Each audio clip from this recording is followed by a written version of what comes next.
En su punto más alto, a finales del siglo XIX, Estados Unidos ya vivía una crisis de opioides tan profunda que hoy casi parece imposible de creer.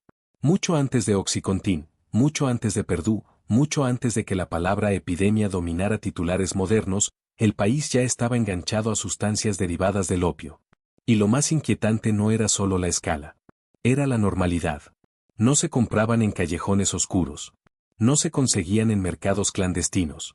Estaban en farmacias, en catálogos por correo, en tiendas comunes, en remedios para el dolor, para la tos, para los nervios, para el insomnio, y, en algunos casos, hasta para calmar bebés. Hacia 1900, estimaciones históricas situaban la dependencia a opiáceos en torno a 1 de cada 200 estadounidenses, en una era en la que muchos de esos productos ni siquiera estaban obligados a revelar claramente lo que contenían. Si te está gustando el video, no olvides suscribirte, darle like y compartirlo, nos ayuda mucho y es gratis. Continuemos. Piensa en lo que eso significa por un segundo. No hablamos de una sociedad ignorante de la medicina. Hablamos de una sociedad que creía estar comprando alivio.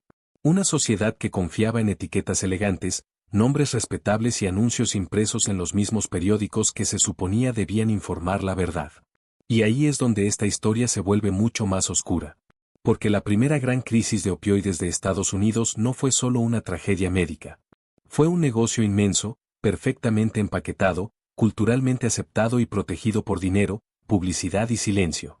Todo empezó con una sustancia que durante siglos fue tratada casi como una maravilla terapéutica, el láudano. Su fama venía de lejos, pero en el mundo anglosajón se consolidó con una versión popularizada por el médico Thomas Sydenham, una tintura de opio disuelta en alcohol, estable, fácil de almacenar y extremadamente eficaz para calmar dolor, diarrea, tos, insomnio y una larga lista de males. Eso era precisamente lo que la hacía tan peligrosa. No era una droga difícil de conservar ni de transportar. Era un producto comercial perfecto. Podía embotellarse, venderse, enviarse por correo y guardarse durante mucho tiempo sin degradarse como otras preparaciones más crudas. Y en una América que se industrializaba a gran velocidad, un remedio así se volvió irresistible. El láudano no era visto como una amenaza. Era visto como una solución. Para un país donde los dolores físicos eran constantes, donde las infecciones intestinales eran comunes, donde la medicina seguía siendo rudimentaria en muchísimos aspectos, aquello parecía casi un regalo. Costaba poco, funcionaba rápido y, sobre todo, era accesible. Esa accesibilidad cambió todo. Porque cuando una sustancia potente deja de verse como excepcional y empieza a formar parte de la vida cotidiana, ya no hablamos solo de medicina. Hablamos de infraestructura química. Hablamos de una sociedad entera organizando parte de su rutina alrededor de un sedante. Y luego llegó la guerra civil. La guerra civil estadounidense no inventó el problema, pero lo multiplicó con una fuerza devastadora.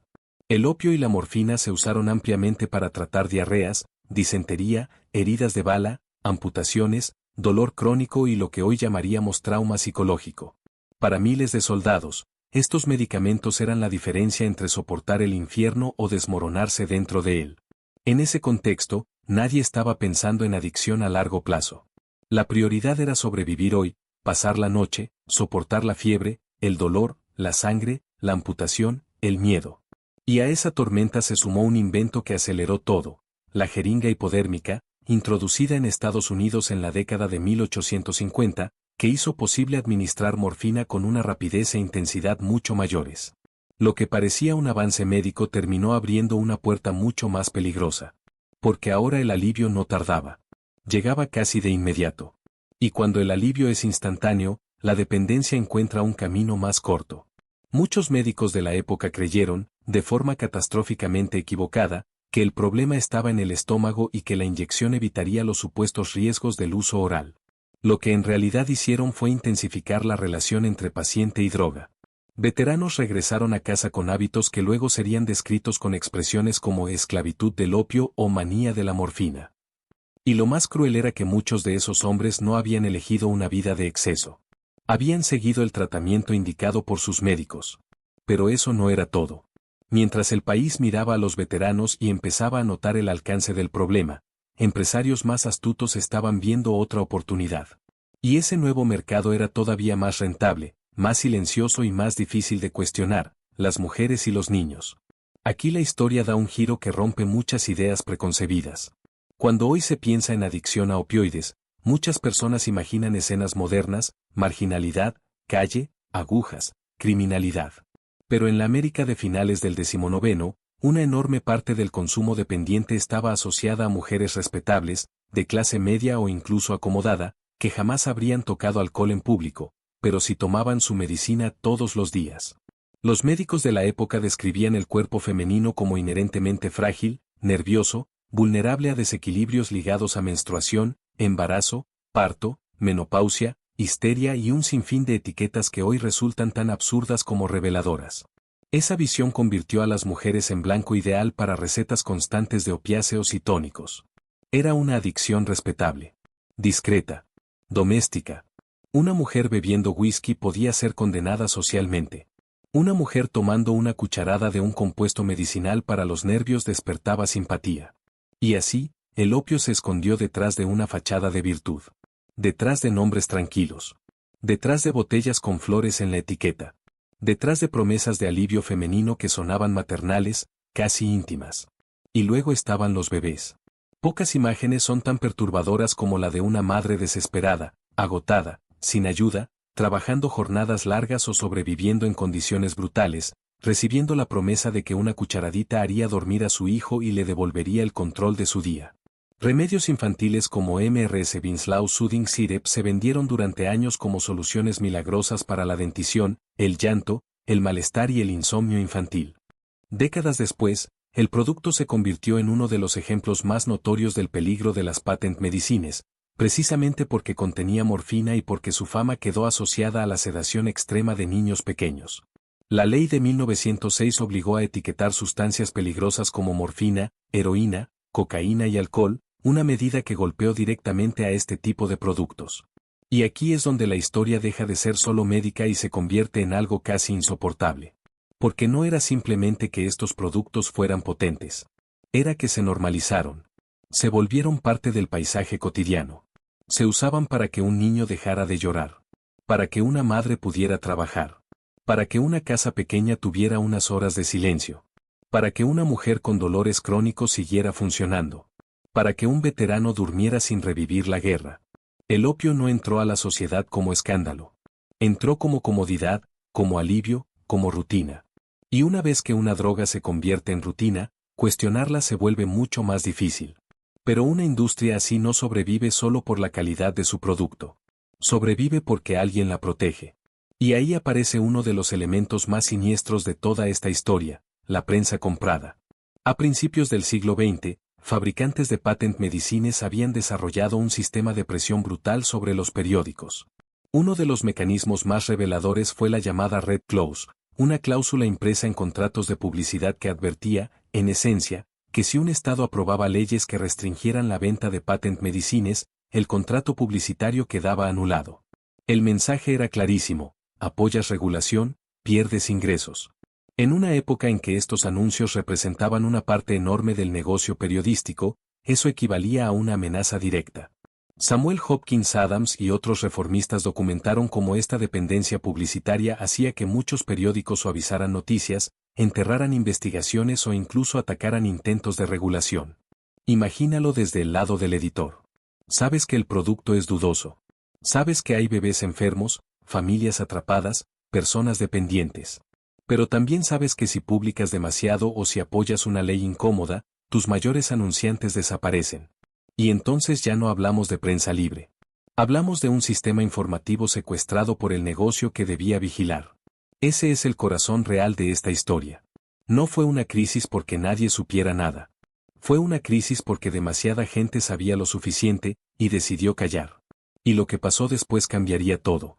En 1905, el periodista Samuel Hopkins Adams empezó a publicar en Collier's Weekly una serie que se volvería legendaria, The Great American Fraud. Su investigación fue devastadora. No se limitó a denunciar vagamente el problema. Fue al detalle. Analizó fórmulas. Señaló porcentajes de alcohol. Expuso la presencia de narcóticos. Desmontó testimonios publicitarios. Y, sobre todo, mostró cómo funcionaba la maquinaria entera del engaño. Su argumento era sencillo y letal: Estados Unidos estaba gastando enormes cantidades de dinero en productos que mezclaban fraude, dependencia química y publicidad manipuladora. La campaña de Adams se convirtió en uno de los golpes más importantes contra la industria de remedios patentados. Su trabajo no cayó en el vacío. Coincidió con un clima reformista más amplio, con presión de médicos, químicos y funcionarios que llevaban años intentando empujar cambios. Entre ellos destacó Harvey Washington Wiley, figura central del impulso regulatorio que llevaría a la Pure Food and Drugs Act. El resultado fue que, finalmente, en 1906, el gobierno federal aprobó una ley que obligaba a etiquetar la presencia y cantidad de ciertos ingredientes peligrosos u originadores de hábito, incluyendo morfina, heroína, cocaína y alcohol, y que también atacaba el etiquetado falso o engañoso. No era una prohibición total. Era algo más simple y, en su propia forma, demoledor, decir la verdad sobre lo que había en la botella. Y eso bastó para sacudir el mercado. Cuando una madre veía morfina en la etiqueta, la fantasía del jarabe inocente empezaba a romperse. Cuando una mujer veía el contenido de alcohol o narcóticos en su tónico respetable, el producto dejaba de parecer una extensión inocente del botiquín familiar. La ley no solucionó la crisis de inmediato, pero cambió algo esencial, rompió el hechizo. Y en el negocio farmacéutico, a veces la diferencia entre una medicina milagrosa y una amenaza pública está justo ahí, en el momento en que el consumidor deja de imaginar y empieza a leer. Pero esa victoria traía una pregunta más cruel. ¿Qué hacer con la gente que ya estaba atrapada? Porque revelar la verdad era una cosa. Deshacer años de dependencia era otra muy distinta. Decenas de miles, quizás cientos de miles de personas, no estaban usando opio por capricho. Lo usaban porque sus cuerpos ya no funcionaban sin él. Habían seguido indicaciones médicas. Habían confiado en productos legales. Habían construido su vida alrededor de una sustancia que ahora empezaba a ser vista con horror público. Y la respuesta institucional que llegó después estuvo lejos de ser compasiva. En 1914, el Harrison Narcotics Tax Act transformó radicalmente el escenario. En teoría era una ley fiscal y administrativa. En la práctica, estrechó el acceso legal a opiáceos y sentó las bases de una era mucho más punitiva. Con el tiempo, decisiones judiciales limitaron la posibilidad de que médicos recetaran esta sustancia simplemente para mantener a una persona dependiente y evitarle abstinencia. La lógica cambió. Lo que antes había sido un problema médico empezó a convertirse cada vez más en un problema penal. Y aquí aparece una verdad incómoda que atraviesa toda la historia estadounidense de las drogas.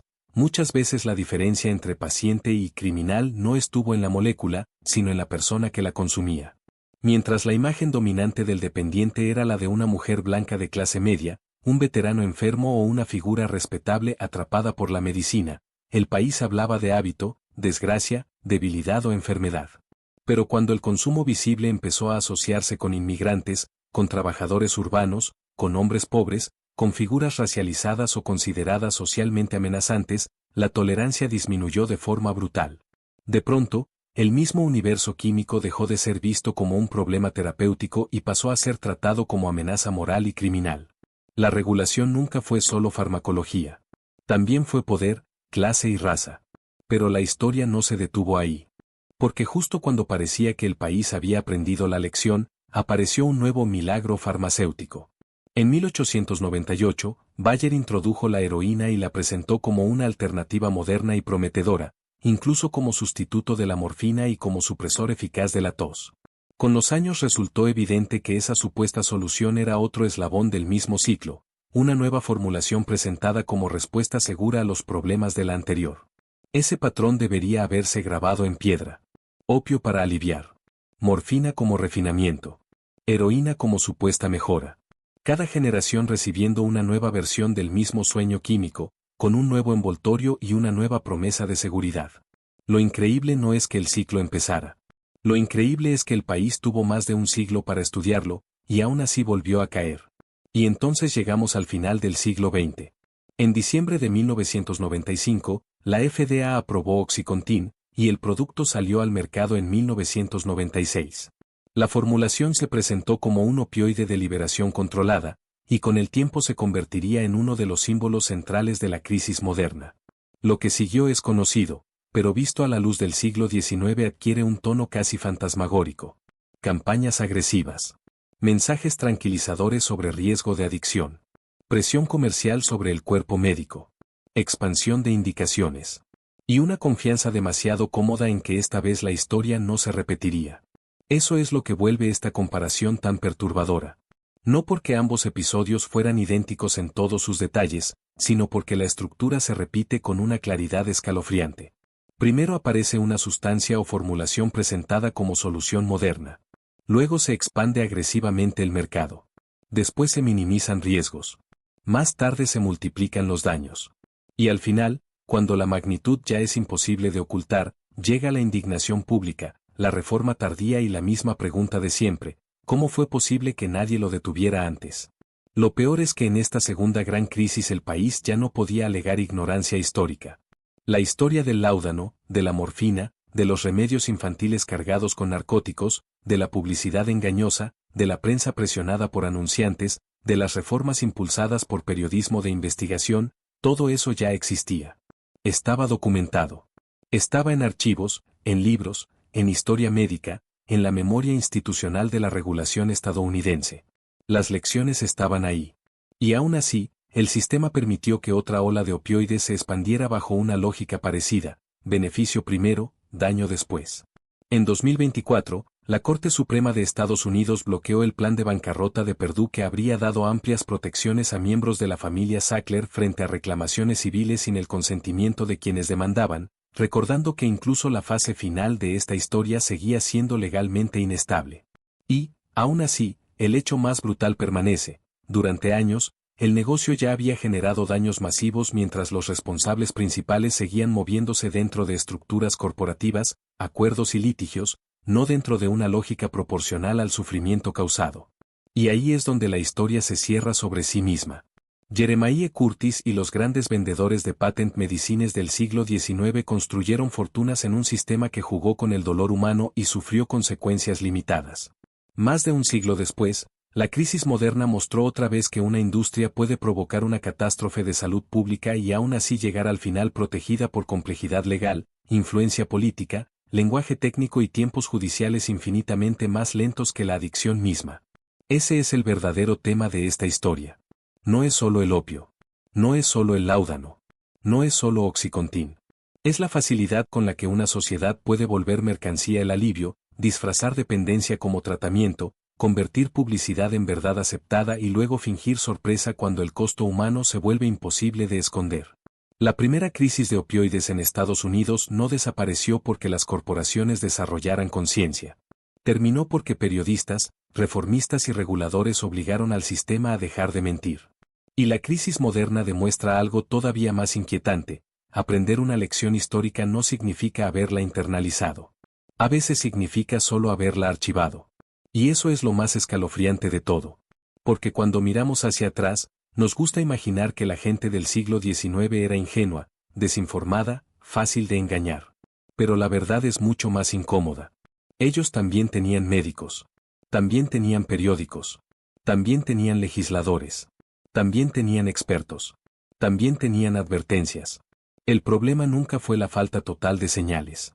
El problema fue quien ganaba dinero ignorándolas. Por eso esta historia importa tanto hoy. Porque la línea entre medicina y veneno rara vez la define solo la química. Muchas veces la definen los incentivos. La define quien financia el estudio. Quien compra el anuncio. Quien presiona al regulador.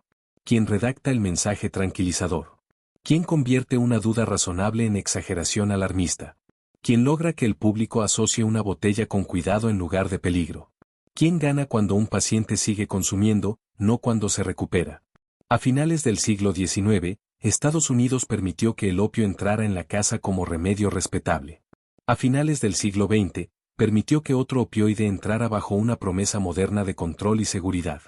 En ambos casos, el lenguaje cambió. La presentación cambió. La tecnología cambió. Pero el cálculo esencial siguió siendo aterradoramente familiar. Hay dolor. Existe una sustancia rentable. Se exageran sus beneficios. Se suavizan sus riesgos. Se amplía el mercado.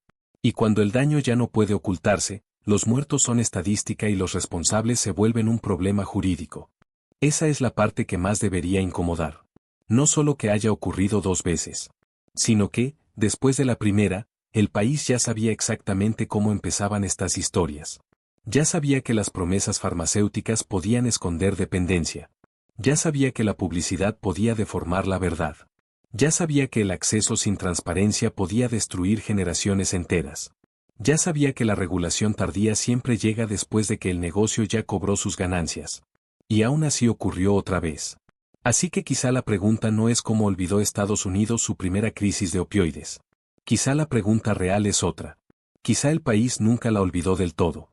Quizá simplemente decidió que, mientras hubiera suficiente dinero de por medio, recordar no era conveniente. Porque eso es lo que une a los remedios patentados del siglo XIX con los opioides modernos. No solo la sustancia. No solo la adicción. No solo la propaganda. Lo que los une es la voluntad de convertir el sufrimiento humano en una oportunidad comercial, y la extraordinaria dificultad de castigar seriamente a quienes lo hacen cuando operan con traje, reputación y cobertura legal. Al final, esa es la advertencia que atraviesa toda esta historia. La epidemia del láudano no terminó por conciencia empresarial. Terminó cuando la verdad fue expuesta y el gobierno intervino. La crisis moderna tampoco se frenará por buena voluntad del mercado. Nunca se ha frenado así. Nunca funcionó así. La historia no respalda esa fantasía. Y si algo demuestra este ciclo, desde las botellas elegantes del siglo XIX hasta las pastillas de liberación prolongada del XX, es que el peligro no empieza cuando una droga entra en la calle. Empieza mucho antes. Empieza cuando el lucro aprende a hablar el lenguaje del cuidado. Y hay otra capa todavía más inquietante en esta historia, una capa que casi nunca aparece cuando se resume la crisis del opio del siglo XIX en un par de líneas de manual. Porque no se trató solamente de una sustancia fuerte que cayó en manos equivocadas. Se trató de una sustancia que durante siglos fue envuelta en prestigio intelectual, lenguaje médico y una aura casi sagrada. Antes de convertirse en un frasco más en un estante americano, el láudano arrastraba consigo una genealogía de autoridad. Había sido asociado con médicos célebres, con alquimistas, con la idea de que el dolor humano podía someterse por fin a una química superior. Eso le daba un poder especial. No era una mercancía cualquiera. Parecía el producto de una tradición sabia. Y cuando una sociedad cree que una droga viene bendecida por la ciencia, por la historia y por nombres respetables, baja sus defensas mucho antes de sentir el golpe. Por eso conviene volver por un momento a sus orígenes. Mucho antes de que el láudano se volviera un producto doméstico en Estados Unidos, ya había sido transformado en mito por figuras como Paracelso, el médico suizo del Renacimiento que mezclaba observación, química y teatralidad personal con una confianza casi mesiánica en sus propios descubrimientos. A él le gustaba presentarse como un destructor de ortodoxias, un hombre que despreciaba la medicina envejecida de su tiempo y prometía algo más poderoso. Y ese detalle importa muchísimo. Porque desde el principio, el opio preparado no se vendió solo como alivio. Se vendió como ruptura, como modernidad, como respuesta superior frente a los métodos viejos. Ese patrón no desapareció nunca. El mensaje siempre regresó con otra forma. Esto es nuevo, esto es mejor, esto es más refinado, esto corrige los errores del pasado. El lenguaje cambia, la lógica no. Con Thomas Sydenham, la mezcla se volvió más práctica, más replicable y mucho más compatible con una economía comercial. Se quitaron adornos inútiles, se dejó la esencia funcional, y el resultado fue una tintura que podía circular con enorme facilidad. Allí estaba la clave: estabilidad, facilidad de dosificación, larga duración, sensación de seriedad médica. Si el opio crudo era una materia inquietante, el láudano parecía una medicina civilizada. Y esa apariencia de domesticación fue decisiva. El verdadero genio comercial del láudano no fue solo su efecto. Fue su presentación. Hacía que el opio pareciera razonable. Durante décadas, eso le permitió entrar en espacios donde otras drogas jamás habrían entrado. El dormitorio. La cuna. La sala de estar. El bolso de una madre. El botiquín familiar. La mesita de noche de un veterano. El cajón de un comerciante. El maletín de un médico rural. Y una vez que una sustancia cruza ese umbral simbólico y se instala dentro de la intimidad, deja de ser percibida como una amenaza externa. Se vuelve parte del orden doméstico. Se vuelve paisaje. Se vuelve costumbre. A partir de ahí, incluso las primeras señales de daño se interpretan mal. No se piensa la sustancia nos está destruyendo. Se piensa algo raro le pasa a esta persona, tiene los nervios débiles, necesita otra dosis, su cuerpo la necesita, debe estar enferma de verdad.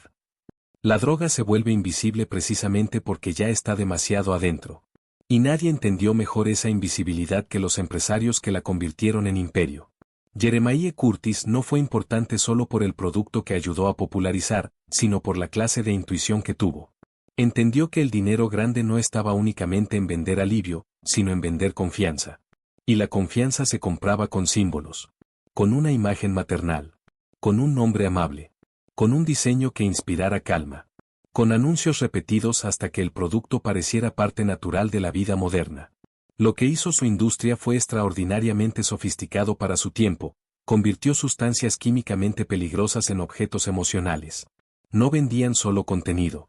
Vendían sensación de cuidado. Vendían pertenencia a una cultura de progreso y de consumo racional.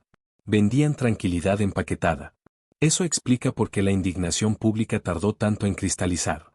Porque cuando alguien denunciaba el peligro, no atacaba únicamente un compuesto químico.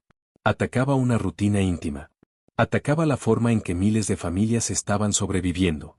Atacaba el pequeño mecanismo que permitía a una madre seguir funcionando, a un trabajador levantarse otra vez, a un veterano dormir, a un niño permanecer callado en una habitación donde no había tiempo, dinero ni energía para atenderlo de otra manera.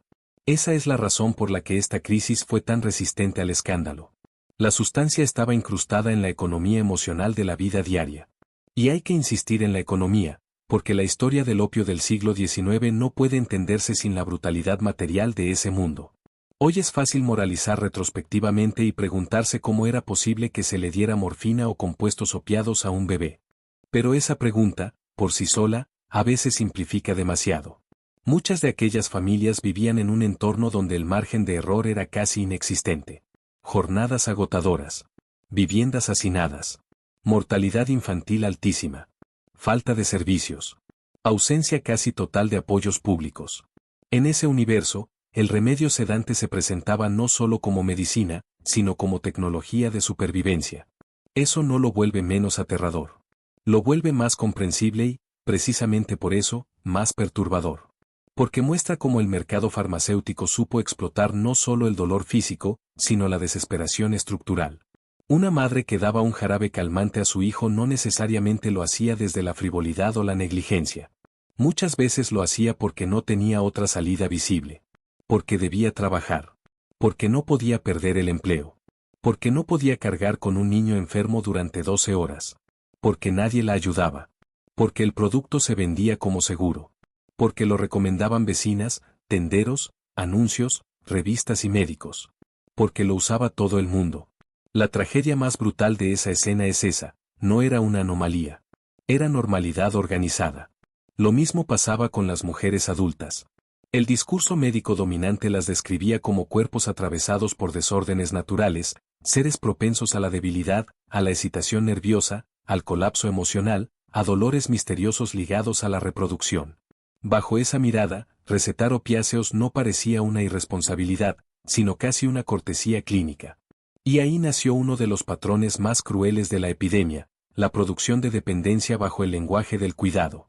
La paciente no era presentada como adicta. Era presentada como alguien delicada, sensible, agotada, que requería atención continua. En otras palabras, la adicción era reinterpretada como una prolongación lógica de la enfermedad femenina. Eso permitió ocultarla durante muchísimo tiempo. La dependencia masculina, en cambio, quedó asociada con otros imaginarios. Veteranos arruinados por la guerra. Hombres quebrados físicamente. Dolor visible. Heridas reconocibles. Y aún ahí, el sistema mostraba una comodidad cínica. Mientras el adicto pudiera presentarse como resultado colateral de una necesidad legítima, todavía había espacio para la simpatía. El problema surgía cuando el usuario dejaba de encajar en ese relato respetable. Entonces la mirada cambiaba. Entonces aparecía el moralismo. Entonces surgía la figura del degenerado, del vicioso, del sujeto peligroso. Desde muy temprano, la política de drogas en Estados Unidos operó con esa doble vara, compasión para unos, castigo para otros. Y esa doble vara tuvo un componente racial imposible de ignorar. La diferencia entre el consumo médico y el consumo criminal se dibujó muchas veces sobre el cuerpo de las personas racializadas. El opio fumado fue asociado con comunidades chinas y convertido en una amenaza cultural, sexual y moral, mientras los opiáceos ingeridos o prescritos a blancos respetables podían seguir viéndose como medicina. El problema no era solamente el químico. El problema era quien lo encarnaba públicamente.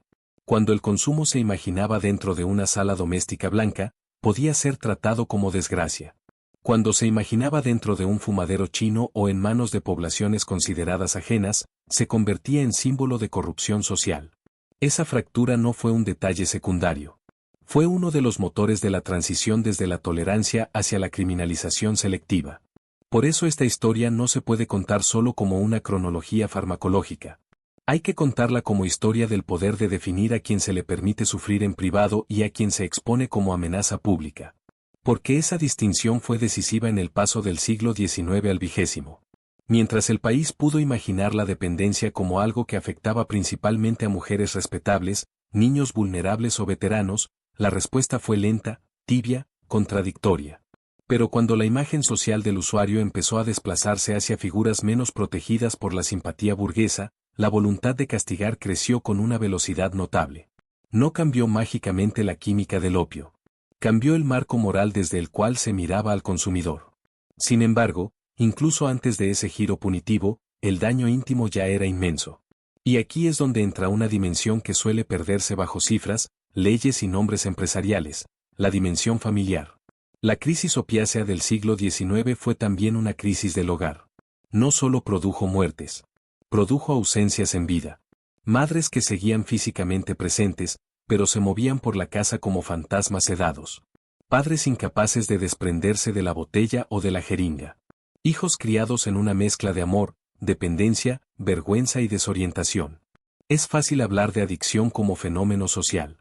Es más duro recordar que cada hábito sostenido durante años reconfigura un comedor, una cama, un silencio, un vínculo. En ese sentido, la literatura de la época y la que miró hacia esa época décadas después capta algo que los documentos oficiales no pueden capturar por completo. El opio no solo dormía el cuerpo. Distorsionaba la experiencia del tiempo, del afecto, de la memoria, de la presencia. Convertía horas en niebla.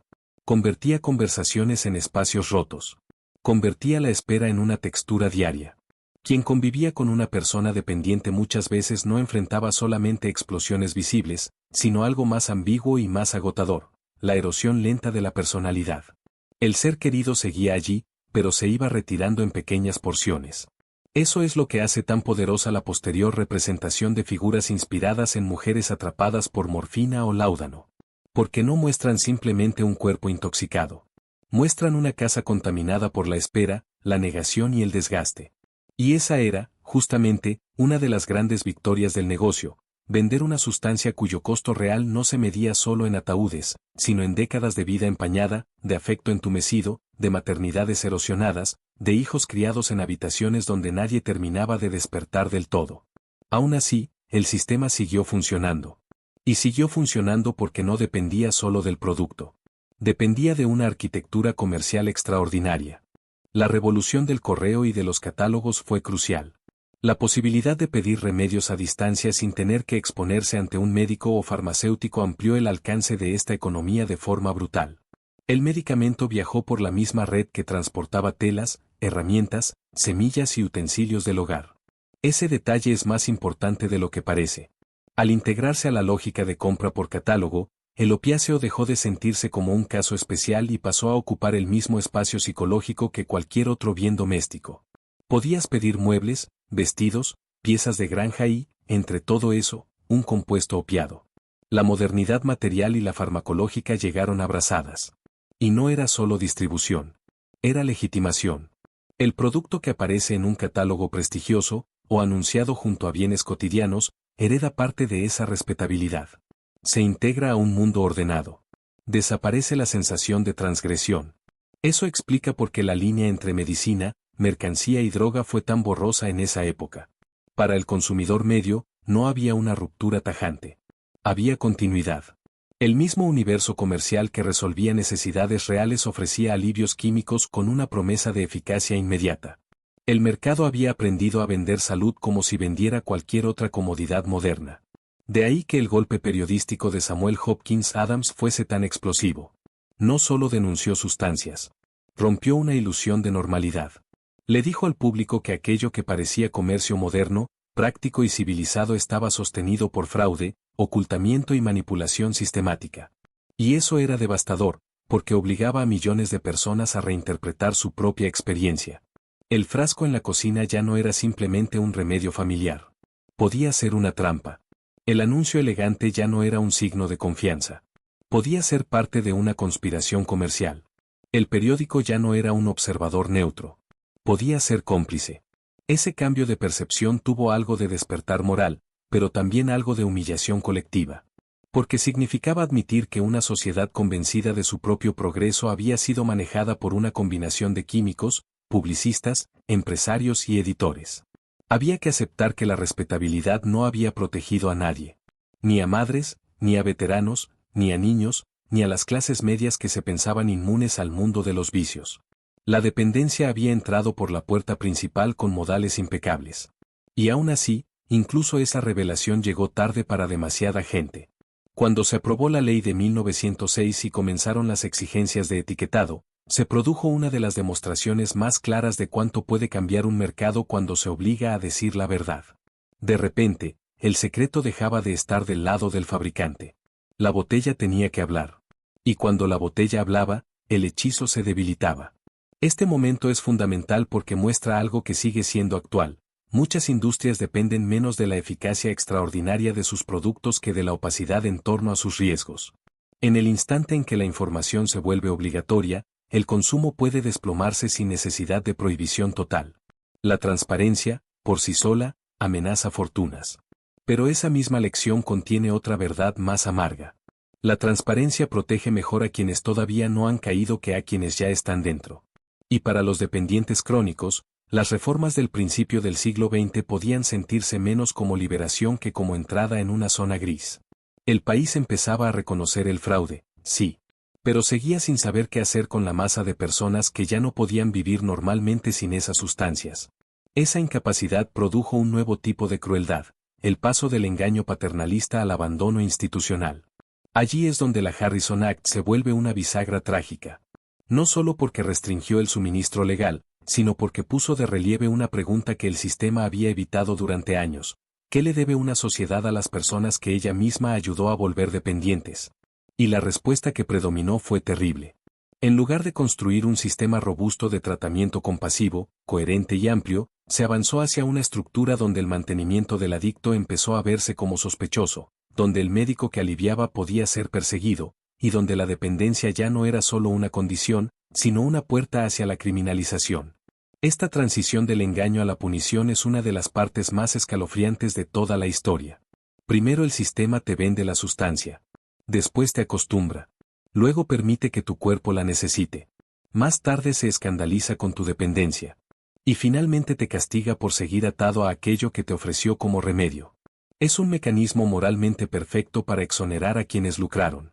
Porque desplaza el foco desde la fabricación del problema hacia el comportamiento del dependiente.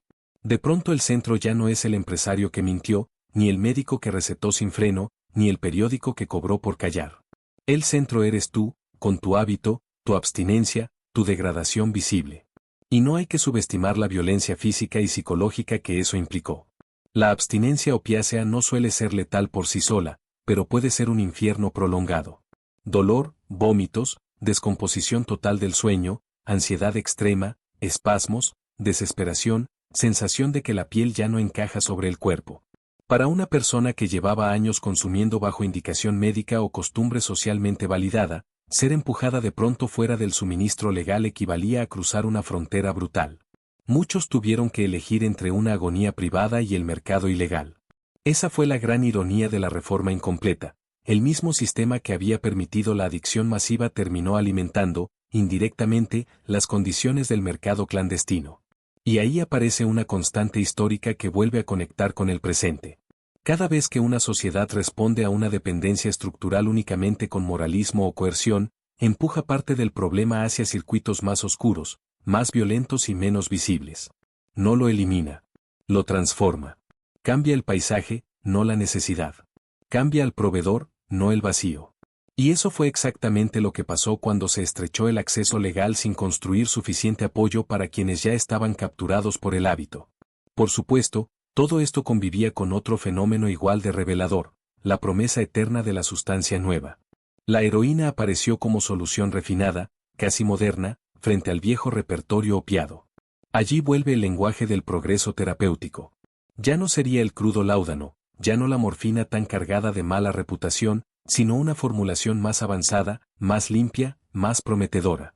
Y una vez más, la historia mostró lo que tantas veces muestra la historia farmacéutica cuando el incentivo comercial domina, el supuesto reemplazo seguro termina amplificando el problema que decía resolver. No se trata de negar que la ciencia real avance o de sugerir que toda innovación médica es fraude. Se trata de entender otra cosa. Cuando existe un mercado gigantesco para el alivio del dolor, siempre habrá una tentación monumental de presentar la siguiente molécula como la respuesta definitiva que esta vez sí solucionará las fallas de la anterior.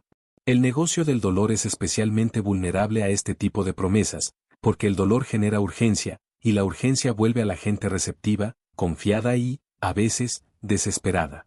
Esa misma lógica fue la que volvió tan siniestra la llegada de OxyContin un siglo más tarde. Lo aterrador no era solo que se vendiera de forma agresiva. Era que lo hiciera en un país que ya había vivido todo esto antes. Ya había una memoria histórica disponible. Ya existía un archivo enorme sobre adicción iatrogénica, sobre presión comercial, sobre ocultamiento de riesgos, sobre captura informativa, sobre la facilidad con que una sustancia se vuelve aceptable cuando viene revestida de autoridad médica. Y aún así, la historia encontró otra vez el terreno fértil. Quizá porque lo que verdaderamente se repite no son los detalles, sino las condiciones estructurales, sistemas de salud fragmentados, dolor mal manejado, pacientes que buscan alivio real, médicos bajo presión, empresas con incentivos masivos para expandir mercado, y un lenguaje corporativo capaz de transformar ambición en aparente compasión. Ahí es donde el paralelismo entre Jeremiah Curtis y los actores modernos resulta más perturbador. No porque fueran idénticos en biografía o contexto, sino porque representan el mismo tipo de figura histórica, el intermediario que convierte el sufrimiento social en una plataforma para acumular riqueza mientras distribuye responsabilidad hacia abajo. Curtis pudo morir respetable porque su producto vivía en la frontera borrosa entre medicina y mercancía.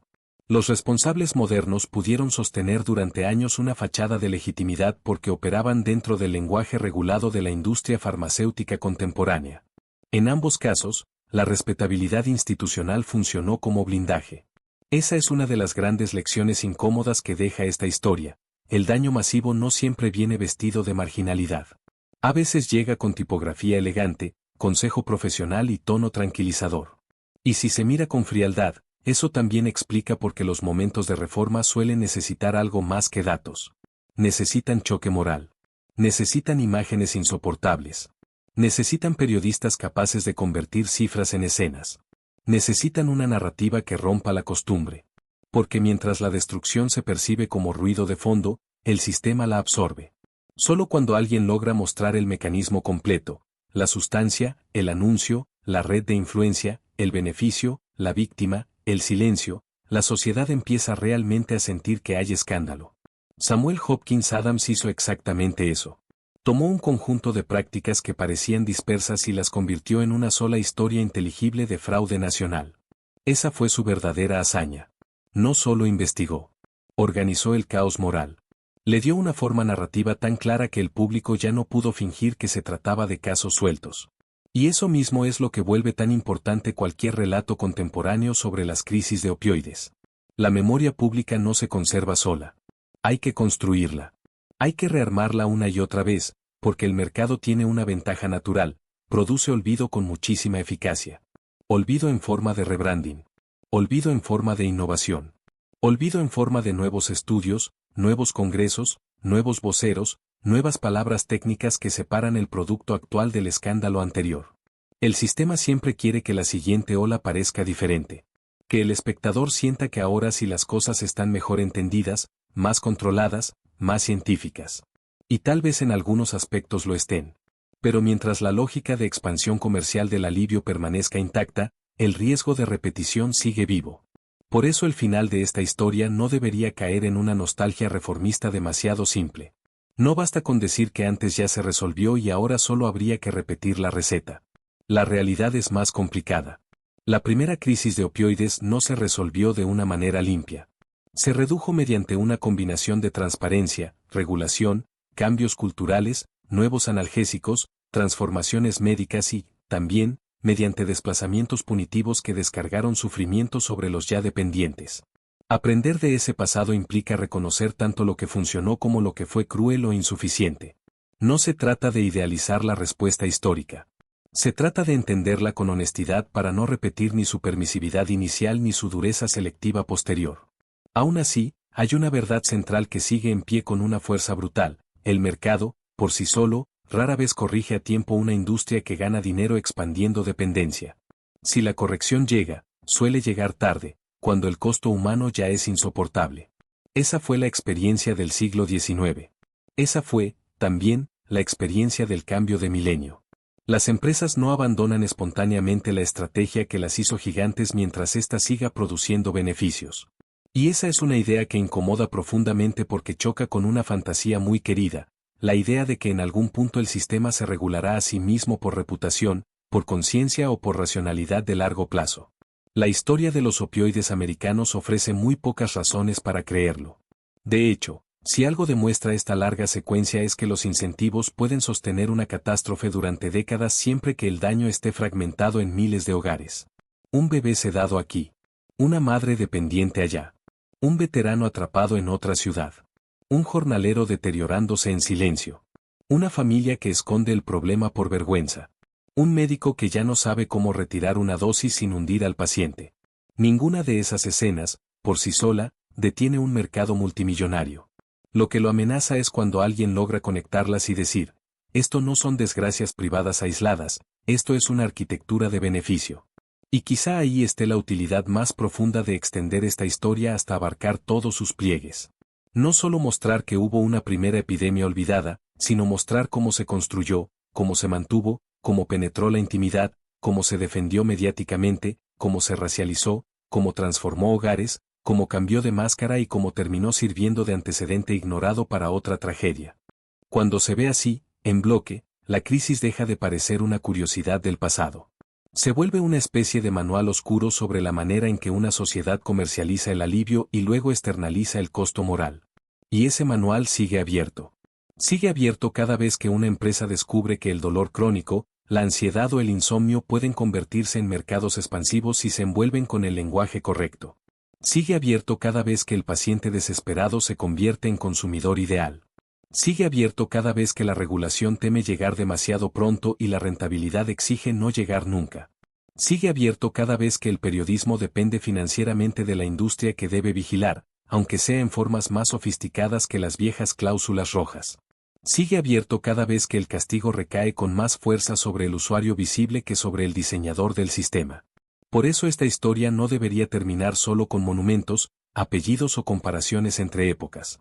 Debería terminar con una sospecha mucho más incómoda, que quizá la repetición no ocurre porque olvidamos por completo, sino porque recordar de verdad implicaría transformar demasiados intereses a la vez. Recordar de verdad no es citar el pasado. Es actuar contra la lógica que lo hizo posible. Y eso exige enfrentarse no a villanos individuales únicamente, sino a redes enteras de beneficio, prestigio y protección institucional. Jeremiah Curtis sirve como símbolo precisamente por eso.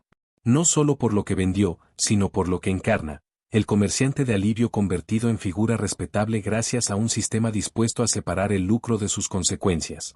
Cuando esa figura reaparece, siglo tras siglo, con distinto lenguaje y distinta estética, la lección deja de ser anecdótica. Se vuelve estructural.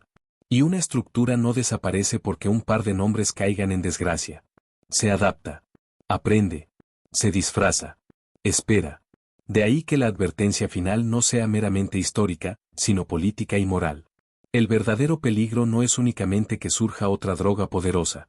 El verdadero peligro es que vuelva a surgir un sistema capaz de presentarla como solución incuestionable, capaz de amortiguar públicamente las dudas, capaz de distribuir el riesgo entre millones de personas mientras concentra la ganancia en pocos, y capaz de producir, otra vez, esa mezcla letal de comodidad, confianza y opacidad.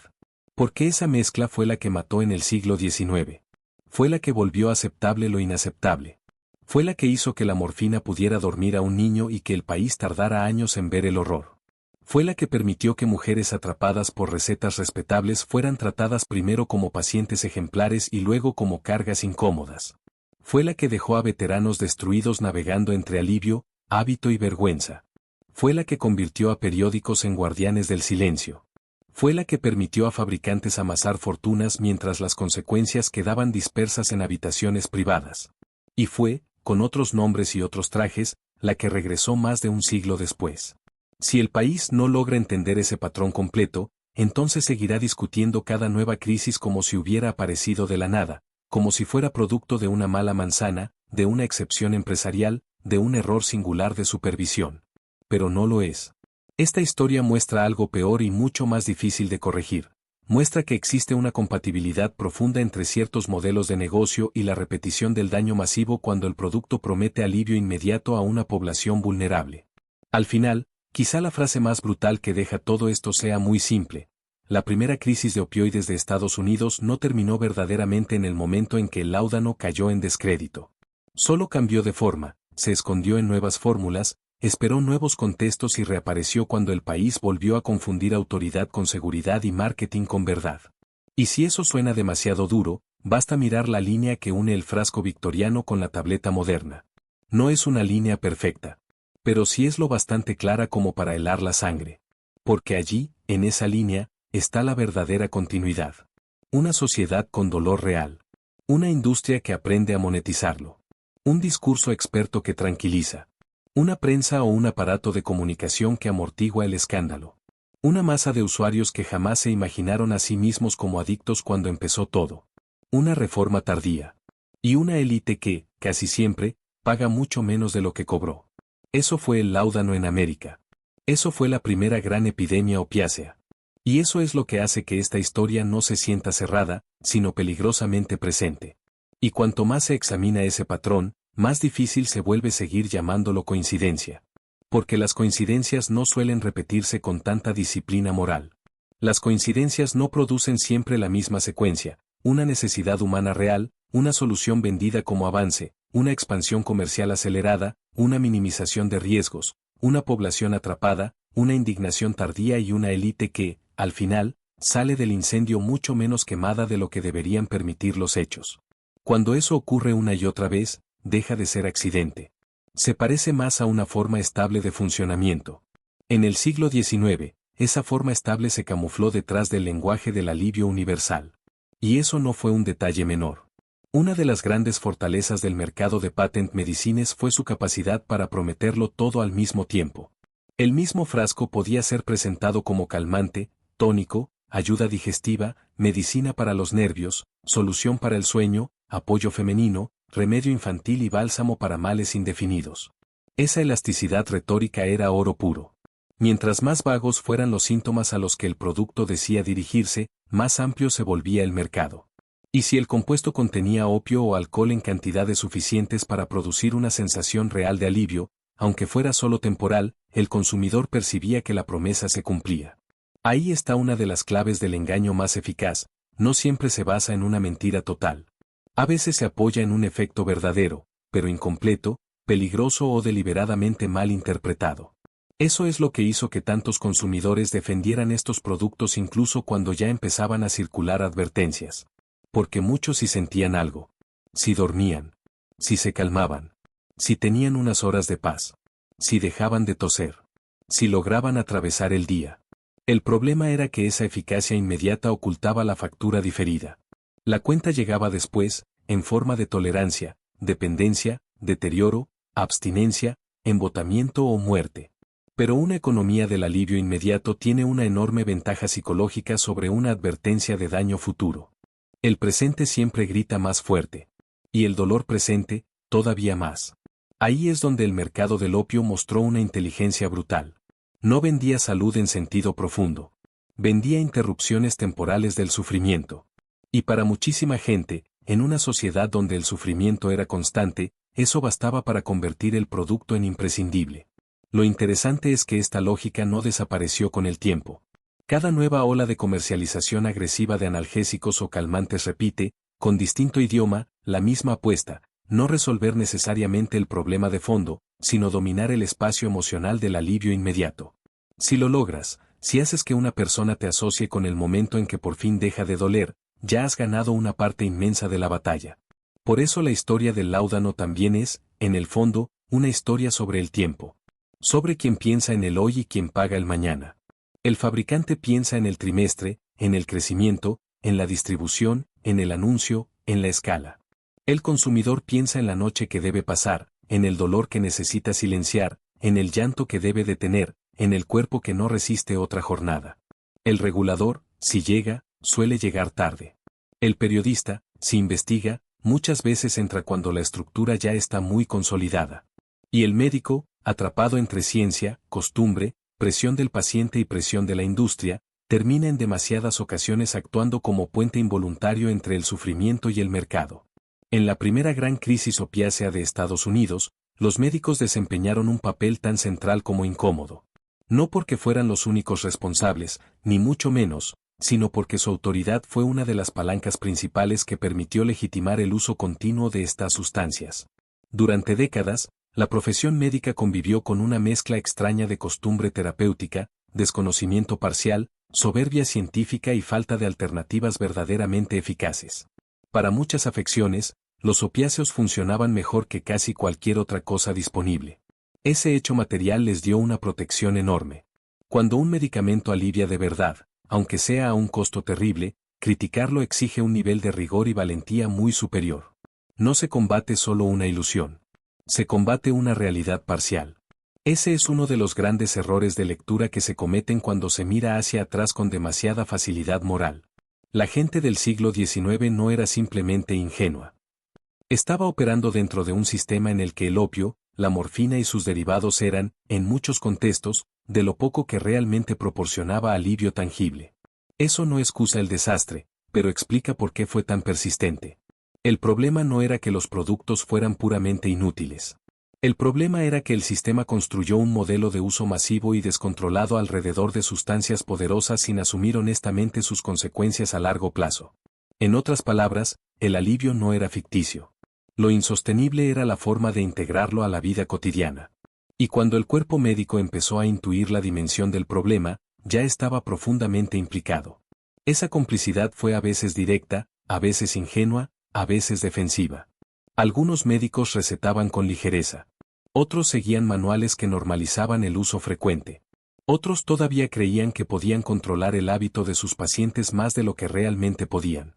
Y muchos, cuando vieron crecer la dependencia, reaccionaron con una mezcla de frustración y superioridad moral. Habían contribuido a crear el problema, pero luego juzgaban al paciente por no ser capaz de desprenderse de él.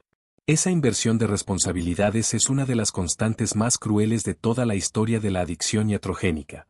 A un nivel más íntimo, eso produjo escenas devastadoras.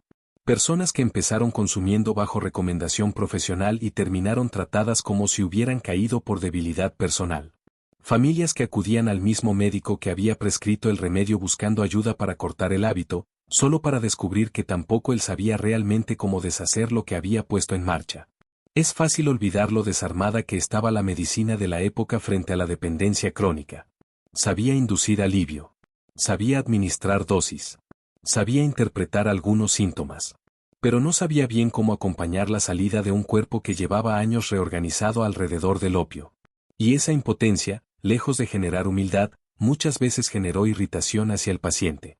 Ese patrón emocional importa mucho.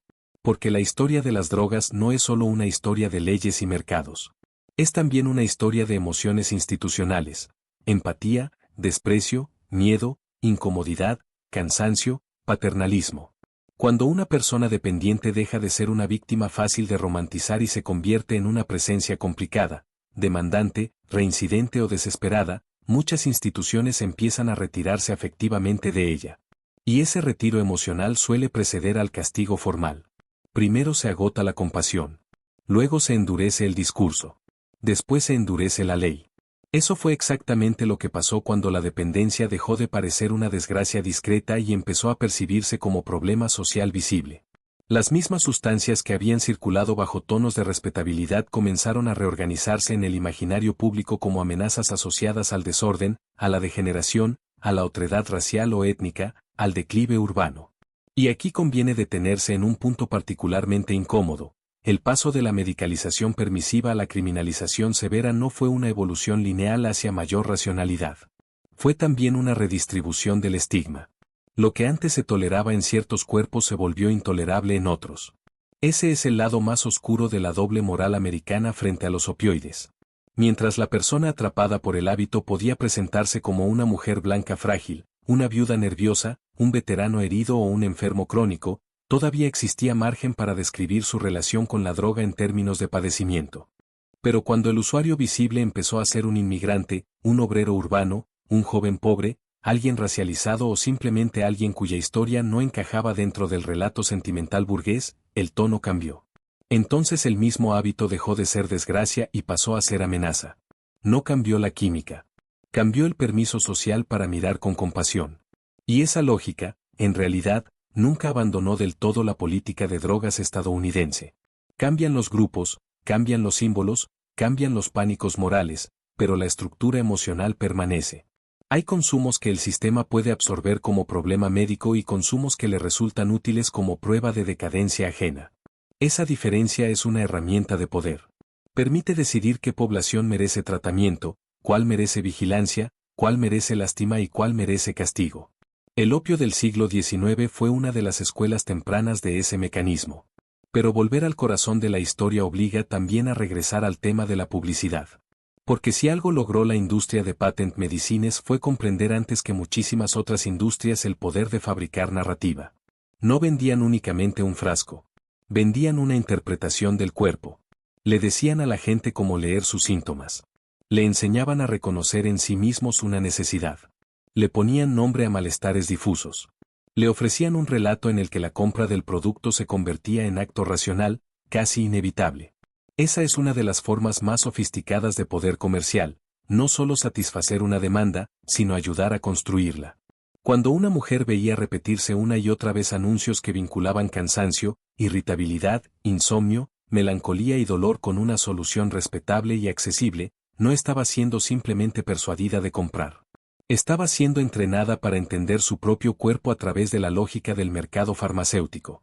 Sus emociones, su agotamiento, sus dolores, sus cambios hormonales, su tristeza o su soledad podían empezar a organizarse internamente bajo el lenguaje del remedio. El producto no llegaba después del malestar. Ayudaba a definirlo. Lo mismo ocurría con las madres, con los trabajadores agotados, con los ancianos, con los enfermos crónicos. La publicidad no solo insertaba el producto en el hogar. Insertaba una gramática farmacológica en la forma de percibir la vida cotidiana. Y cuanto más exitosa se volvía esa gramática, más difícil era desmontarla. Porque ya no bastaba con retirar un frasco del estante. Había que disputar una manera entera de entender el alivio, el autocuidado y el sufrimiento. Tal vez por eso la exposición pública del fraude produjo un impacto tan fuerte. No atacaba solo sustancias. Atacaba una pedagogía social del malestar. Le decía al público que parte de lo que había aprendido a interpretar como medicina doméstica responsable era, en realidad, una tecnología de dependencia envuelta en sentimentalismo y buen diseño. Ese tipo de revelación nunca es cómoda. Exige que la gente reconozca su propia vulnerabilidad a la narrativa comercial. Y pocas sociedades toleran con gusto verse a sí mismas como manipulables. Sin embargo, era necesario. Porque la escala del negocio ya había alcanzado niveles enormes. Millones de botellas, distribución nacional, mercados regionales diferenciados, marcas convertidas en instituciones culturales. Y con esa escala vino también algo más, una clase empresarial que empezó a parecer parte natural del paisaje económico estadounidense. Eso es importante porque la impunidad no depende solo de la falta de leyes. Depende también del grado en que ciertas fortunas logran integrarse al tejido de la respetabilidad pública. Cuando una riqueza nace del fraude pero consigue reconvertirse en reputación, donaciones, propiedades, monumentos o estatus local, perseguirla se vuelve políticamente más difícil. Ya no parece un negocio criminal. Parece una historia de éxito. Ahí es donde figuras como Jeremiah Curtis dejan de ser simples personajes de archivo y se convierten en símbolos históricos duraderos. Su importancia no está solo en que vendió un producto peligroso. Está en que personifica una fórmula profundamente americana, acumular capital aprovechando una zona gris entre necesidad real, legitimidad social y daño masivo, para luego sedimentar esa riqueza en formas de respeto que dificultan cualquier ajuste moral serio. Una vez que la fortuna se ha transformado en apellido, en monumento, en empresa consolidada o en memoria local, ya no se discute solo un delito o una estafa. Se discute un pedazo del orden social. Eso vuelve todavía más brutal el paralelo con los tiempos modernos. Porque la gran pregunta no es únicamente cómo una sociedad permite que se expanda un producto riesgoso. La gran pregunta es cómo permite que quienes se beneficiaron más profundamente de ese riesgo se retiren después a espacios de protección económica, reputacional o jurídica muy superiores a los disponibles para quienes soportaron el daño. Las víctimas heredan cuerpos destruidos, familias quebradas, duelos, litigios interminables y, en muchos casos, pobreza. Los beneficiarios heredan bufetes, estructuras corporativas, margen de negociación y tiempo. El tiempo, sobre todo. Tiempo para reacomodarse, para mover activos, para replantear la narrativa, para presentarse como reformistas, para litigar, para esperar a que el escándalo cambie de ciclo mediático. Y ese tiempo no es neutral. El tiempo es una de las herramientas más subestimadas de la impunidad. Las personas adictas viven en una urgencia feroz. Las familias que pierden a alguien viven en urgencia. Los periodistas que investigan trabajan contra el ritmo del olvido. Pero las grandes estructuras de poder, tanto en el siglo XIX como en el XXI, suelen trabajar a favor del desgaste. Saben que cada año que pasa reduce la intensidad emocional del escándalo para quienes no fueron golpeados directamente. Saben que el país tiene memoria corta cuando el sufrimiento ajeno deja de ser novedad. Y saben que una vez que el daño entra en la categoría de crisis crónica, el sistema empieza a convivir con él. Eso es exactamente lo que hace tan peligrosa la frase, ya sabíamos todo esto. Porque sí, en algún nivel, el país ya lo sabía. Pero saber no basta cuando los incentivos siguen premiando la indiferencia organizada. La memoria histórica sin transformación institucional puede convertirse en una forma sofisticada de impotencia. Se escribe el libro. Se publica el reportaje. Se da la conferencia. Se cita el antecedente. Y aún así, la estructura reaparece porque el recuerdo no altera por sí mismo la economía del beneficio. Hace falta algo más duro, regulación efectiva, independencia periodística real, sistemas de salud menos fragmentados, capacidad de tratamiento amplia, menos dependencia financiera de actores con conflicto de interés, sobre todo, voluntad política sostenida cuando el escándalo ya no ocupa todas las portadas. El siglo XIX ofrece una lección casi cruelmente clara en ese sentido. La Pure Food and Drugs Act no surgió porque de pronto la nación desarrollara una brújula moral impecable. Surgió porque se cruzaron condiciones concretas, investigación periodística potente, clima reformista, presión institucional, sensibilización pública y la acumulación de casos imposibles de seguir maquillando. La reforma, como tantas veces, fue hija menos de la virtud espontánea que de la imposibilidad de seguir fingiendo. Y esa lógica sigue vigente. La historia rara vez cambia solo porque alguien tenga razón. Cambia cuando seguir negando la razón empieza a resultar políticamente más costoso que admitirla. Pero incluso en ese momento de victoria parcial, la historia del opio en América dejó ver sus límites morales. Porque exponer el fraude y etiquetar los productos era una cosa.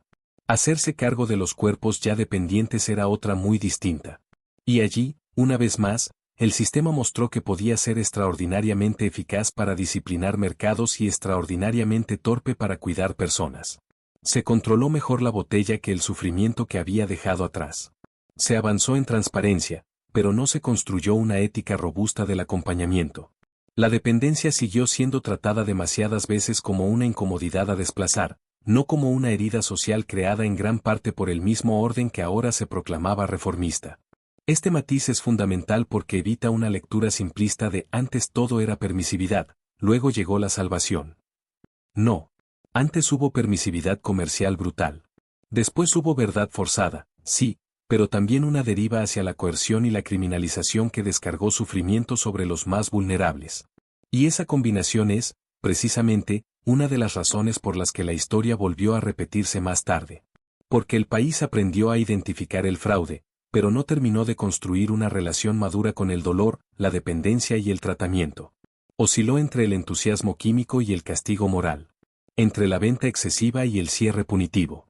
Entre la compasión selectiva y el abandono.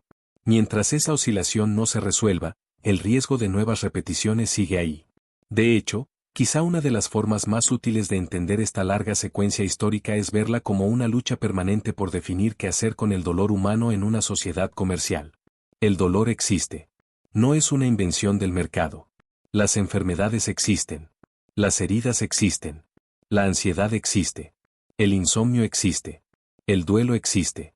El problema empieza cuando un sistema aprende a ver en todo ese sufrimiento, antes que nada, una oportunidad de expansión.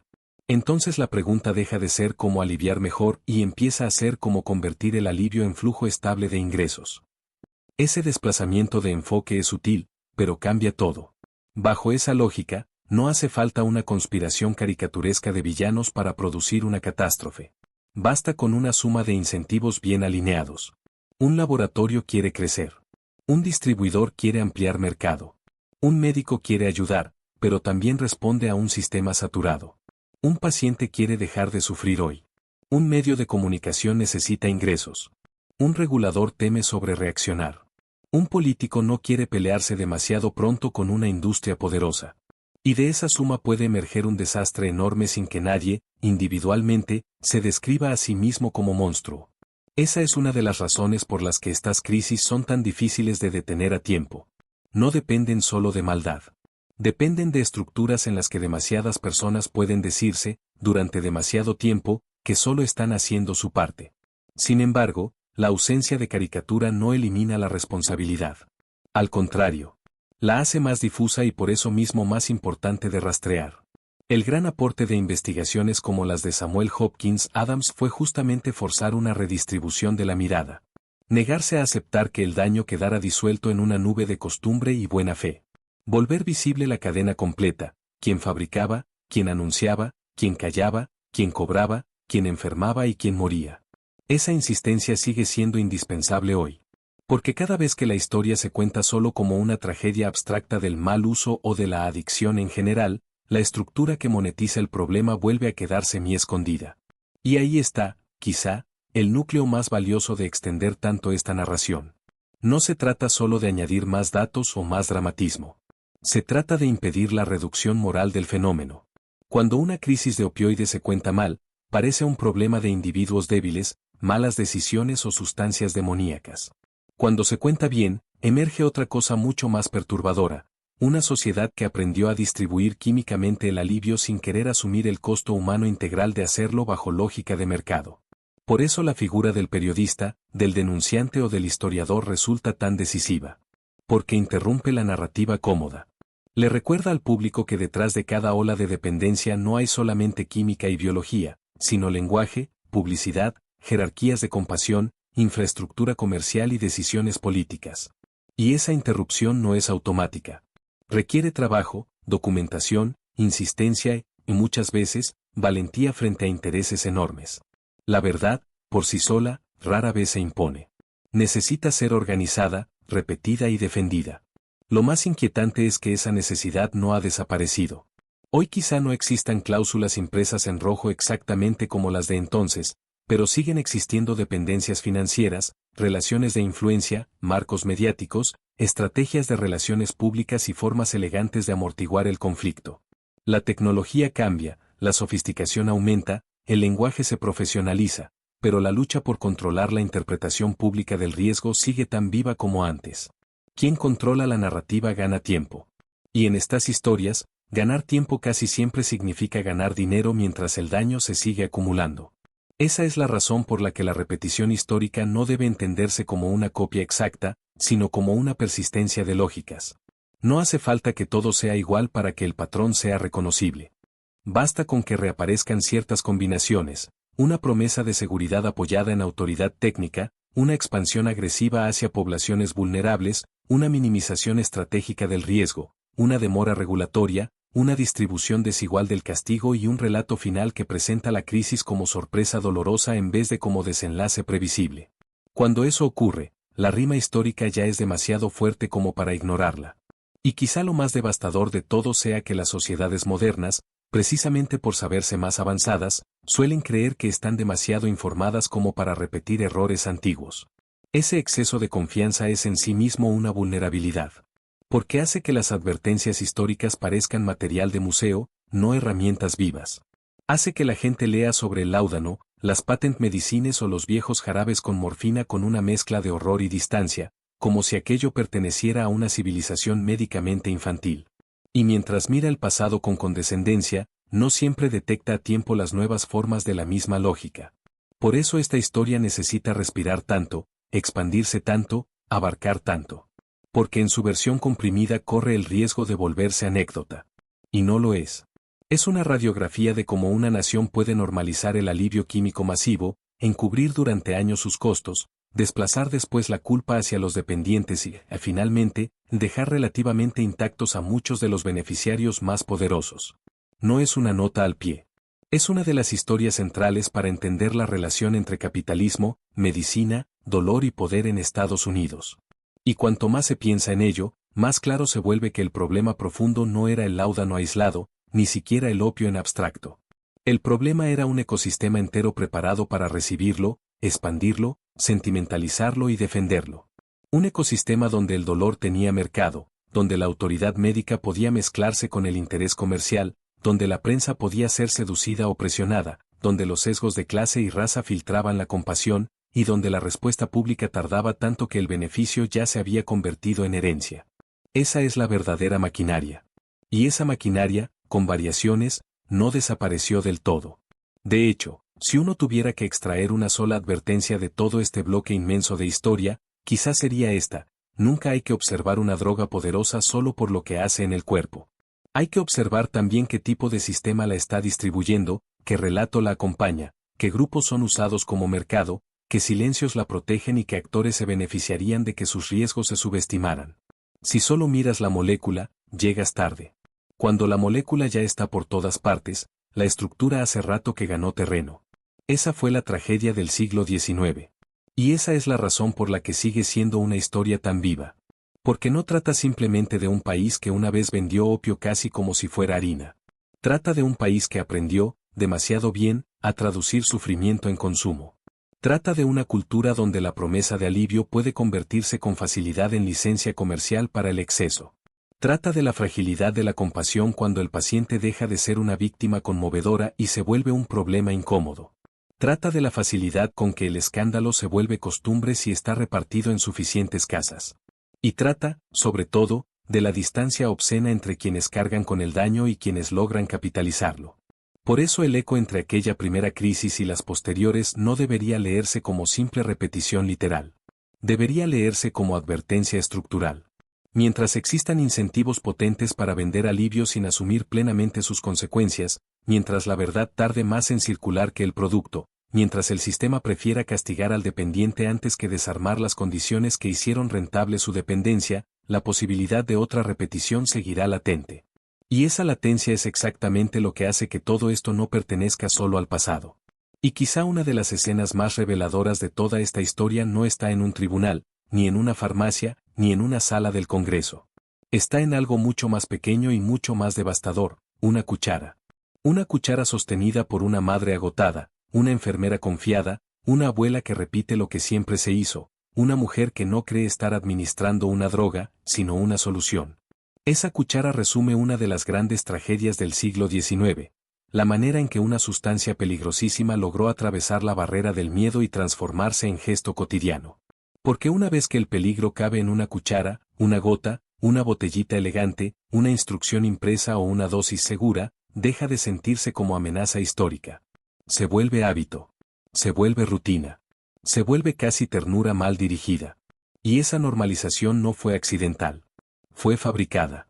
Fue construida capa por capa hasta que el opio dejó de parecer un elemento extraordinario y empezó a sentirse como parte razonable de la vida doméstica.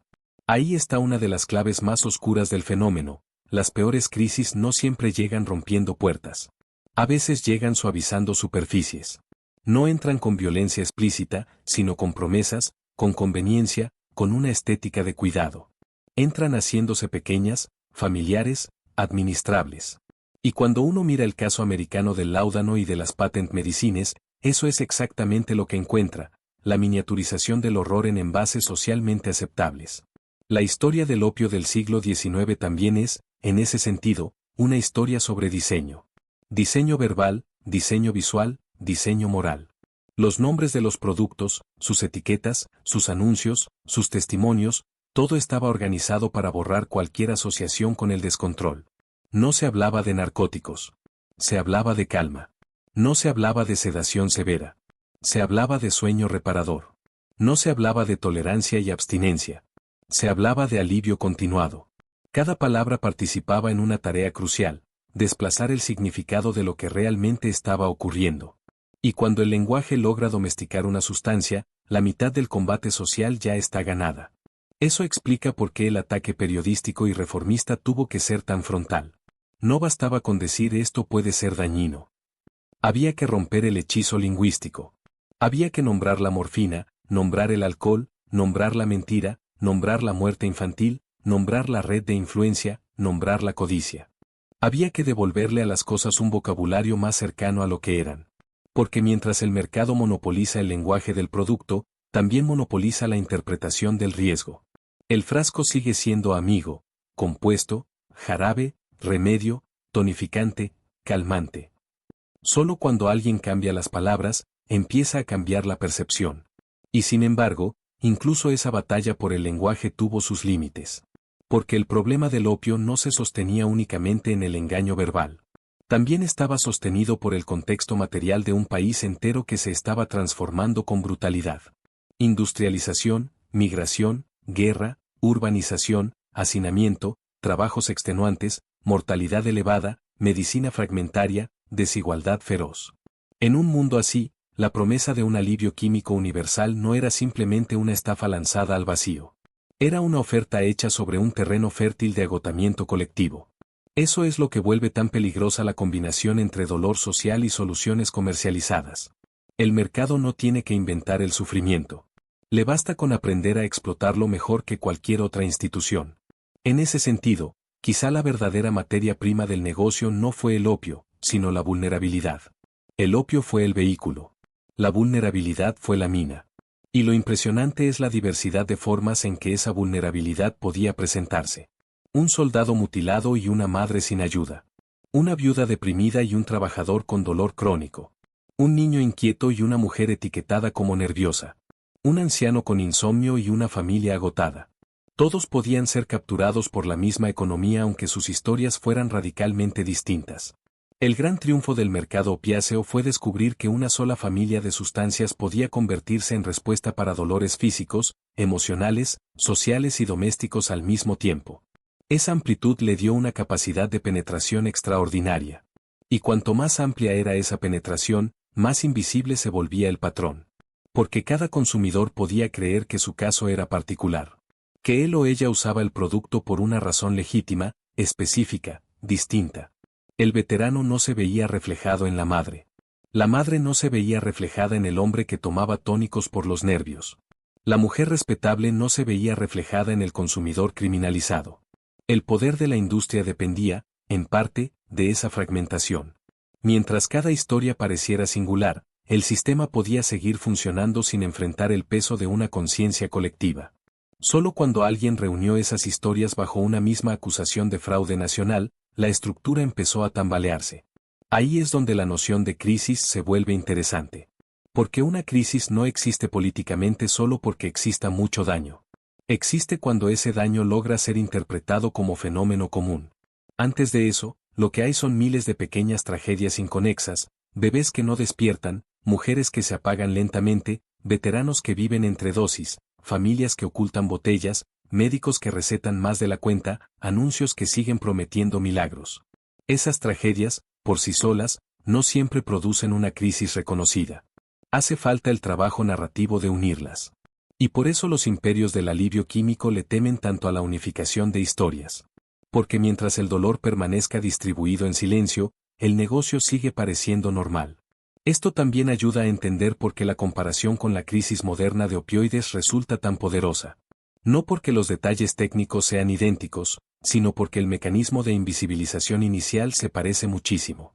Otra vez, durante años, una enorme cantidad de dolor individual quedó dispersa en consultorios, botiquines, cocinas, hospitales, rehab centers, funerales y pequeñas decisiones diarias de personas que no se percibían como parte de una gran maquinaria histórica.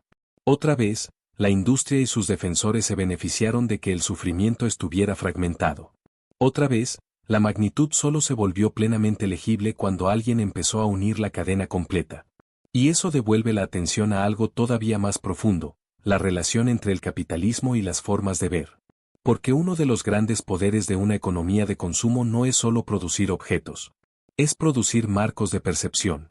Puede enseñarte a ver una droga como medicina. Puede enseñarte a ver una compra como autocuidado. Puede enseñarte a ver una dependencia como responsabilidad individual. Puede enseñarte a ver una muerte como caso aislado. Puede enseñarte a ver una fortuna nacida del daño como éxito empresarial. Y deshacer esos marcos exige un esfuerzo enorme de contrapercepción. Exige volver a mirar. Exige sospechar de lo que parecía normal. Esa sospecha, sin embargo, suele llegar tarde para quienes ya fueron absorbidos por el sistema. Y en eso reside una de las tragedias más crueles de la dependencia opiácea, que el momento en que la sociedad empieza a indignarse suele coincidir con el momento en que muchos usuarios ya no tienen salida fácil. El público descubre el fraude cuando el cuerpo del dependiente lleva años reorganizado alrededor de la sustancia. La indignación moral llega justo cuando la dependencia ya no es solo hábito, sino estructura biográfica. Es decir, la verdad pública emerge demasiado tarde para ser una simple liberación. En ese punto aparece otra dimensión importante, la vergüenza. No basta con entender que había dolor físico, estrategia comercial y debilidad regulatoria. También hay que entender que la vergüenza fue una fuerza silenciosa decisiva. Muchas familias no hablaban abiertamente de estas dependencias. Muchas mujeres no podían reconocer lo que les estaba ocurriendo sin sentir que eso amenazaba su reputación, su matrimonio, su posición social. Muchos hombres, especialmente veteranos o trabajadores, lo vivían como prueba de fracaso personal o de degradación moral. Y cuanto más vergüenza circula alrededor de una práctica, más difícil se vuelve construir una conciencia pública clara sobre ella. La vergüenza individual alimenta la invisibilidad colectiva.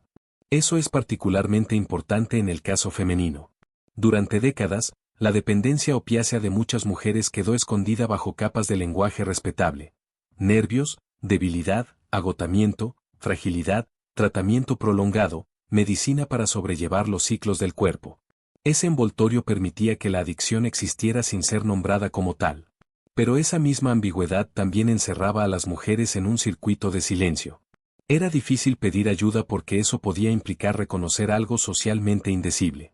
Y una vez que la dependencia quedaba instalada dentro del hogar bajo lenguaje médico, toda la familia aprendía a convivir con ella sin necesariamente confrontarla en términos claros. El opio se volvía un secreto mal definido, una niebla que atravesaba la vida doméstica sin dejarse fijar del todo por palabras honestas. Y la niebla es una buena metáfora, porque mucho de lo que hizo esta sustancia fue justamente eso.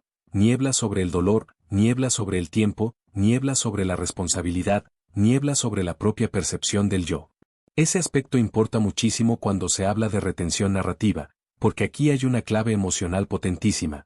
El opio del siglo XIX no destruyó solo por exceso visible. Destruyó también por borramiento lento. Borró energía, borró presencia, borró voluntad, borró años de vida emocional sin necesidad de escenas siempre espectaculares. La tragedia no era únicamente la muerte repentina de un bebé o el colapso físico del dependiente grave. La tragedia también era la vida reducida a penumbra química durante décadas. Y quizá por eso el caso resulta tan escalofriante cuando se conecta con la dimensión cultural.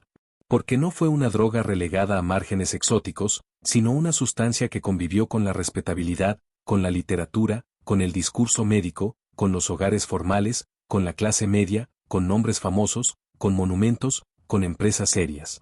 Esa convivencia debería incomodar mucho, porque rompe una fantasía persistente, la fantasía de que el peligro siempre llega con marcas visibles de marginalidad. No. A veces llega perfectamente peinado. A veces llega legitimado por expertos. A veces llega con gramática de virtud. Ese punto es crucial si lo que se busca es abarcarlo todo en bloque. La primera gran crisis opiácea de Estados Unidos no fue solo una epidemia farmacológica. Fue una crisis de confianza. Una crisis de autoridad. Una crisis sobre quién tiene derecho a definir qué es medicina, qué es riesgo y qué cantidad de sufrimiento colateral se considera aceptable mientras el sistema sigue produciendo beneficios. Cuando se mira así, la historia se ensancha mucho más allá del opio. Se convierte en una historia sobre la capacidad de las instituciones para fallar precisamente allí donde se suponía que protegían. La farmacia podía fallar. El médico podía fallar. El periódico podía fallar. El Congreso podía fallar. La familia podía fallar, no por maldad necesariamente, sino por agotamiento, ignorancia o falta de herramientas. Y el sistema completo podía seguir funcionando a pesar de esos fallos porque el dinero actuaba como pegamento. Ese pegamento económico es una de las partes más importantes del relato. Sin él, la historia corre el riesgo de parecer una suma de errores humanos dispersos. Con él, aparece la arquitectura real. Porque no se trató solamente de personas equivocándose. Se trató de un modelo que recompensaba de manera sistemática la expansión del uso, castigaba la transparencia cuando amenazaba ganancias, y externalizaba el costo humano hacia hogares, cuerpos y comunidades. El beneficio privado dependía de que el riesgo fuera socializado. Esa ecuación, que parece moderna, ya estaba plenamente operativa en el siglo XIX. Por eso resulta tan importante no trivializar la función de la prensa. La famosa Red Close no fue solo una anécdota ingeniosa o corrupta. Fue un símbolo de algo mucho mayor, la conciencia explícita por parte de la industria de que controlar la narrativa pública era tan importante como controlar el producto. Los fabricantes entendieron que podían perder mucho más por una opinión desfavorable organizada que por 1000 consumidores individuales dañados en silencio. Y actuaron en consecuencia. Lo que hicieron fue comprar tiempo, comprar silencio, comprar ambigüedad. Y comprar ambigüedad es una de las estrategias más rentables cuando tu producto solo puede expandirse si la población no ve con demasiada claridad lo que está ocurriendo. Eso nos devuelve a una lección central. Muchas crisis de salud pública no avanzan únicamente por la potencia del producto, sino por la debilidad o captura de los mecanismos sociales que deberían volverlo inteligible a tiempo. Si los periódicos callan o matizan, si los médicos no reconocen patrones, si los reguladores son lentos, si las familias sienten vergüenza, si el mercado domina el lenguaje del alivio, entonces la sustancia tiene un camino prácticamente despejado. Y mientras más respetable sea su presentación, más despejado todavía. Aún así, sería un error contar esta historia como si todo fuera manipulación descendente y las personas no tuvieran ninguna agencia. Sí la tenían. Pero esa agencia estaba deformada por el contexto. La madre que administraba un jarabe con morfina no actuaba desde la misma libertad que imaginamos hoy. El paciente que pedía más dosis tampoco. El médico rural que recetaba lo que conocía y veía funcionar tampoco. La agencia existía, sí, pero incrustada en un sistema de información incompleta, necesidades urgentes y alternativas limitadas. Esto importa porque una narrativa demasiado simplista de culpables y víctimas pierde algo esencial. La manera en que las grandes crisis sanitarias se construyen precisamente cuando muchísima gente actúa de formas comprensibles dentro de un marco que, en conjunto, produce desastre. Y ese marco era brutalmente desigual. Algunos podían experimentar el opio como un secreto vergonzoso pero todavía protegido por su estatus. Otros experimentaban la misma familia de sustancias como puerta hacia la criminalización o la exclusión. Algunos podían ocultar su dependencia tras la cortina del tratamiento médico. Otros eran más fácilmente visibles, más fácilmente castigables, más fácilmente convertidos en ejemplo público del desorden. Esa desigualdad de visibilidad es una de las constantes menos discutidas y más decisivas de toda la historia. No todos los adictos son observados de la misma manera. No todos los dependientes son narrados de la misma manera. No todos reciben la misma cuota de compasión. Y cuando el sistema decide endurecerse, esa diferencia se traduce en vidas radicalmente distintas. Eso explica también por qué la transición desde la indulgencia relativa hasta la punición selectiva fue tan fácil políticamente. Una vez que el imaginario dominante del usuario se desplazó, ya no era necesario revisar seriamente la responsabilidad estructural. Bastaba con redirigir la indignación hacia cuerpos menos defendibles ante el electorado sentimental. Y así, como tantas veces en la historia estadounidense, el problema dejó de parecer una consecuencia del propio orden social para convertirse en amenaza encarnada por ciertos grupos. Ese desplazamiento de foco es una tecnología política potentísima porque limpia retrospectivamente a muchas de las instituciones que ayudaron a generar el desastre.